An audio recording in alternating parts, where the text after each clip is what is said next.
and welcome to another Xton Quick Take. In today's episode, we're going to demonstrate how simple it is to connect to a Windows host in Xton Access Manager. I've already created my Windows host record, so let's open it up and take a look.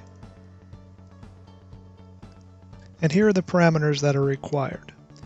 You have your host, you have a port, user, and password.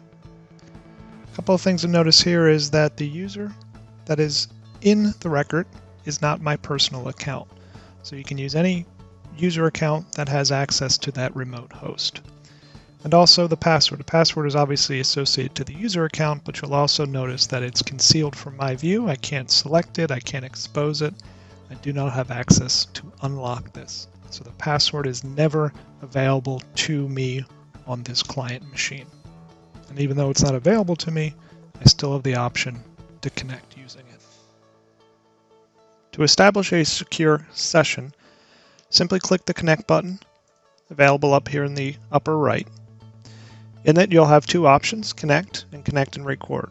First option will be a connection without the session being recorded, while the second one, Connect to Record, is with the session being recorded, so it can be reviewed later in video playback. So let's choose with recording now. So what will happen is it'll open up a new browser window and establish the connection.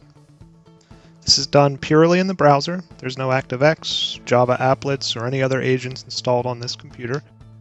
And there you have it. So now I have control of this Windows machine, full control. You can open up Command Prompt, PowerShell, navigate through the file structure, just as you would if you were logged in natively to this computer.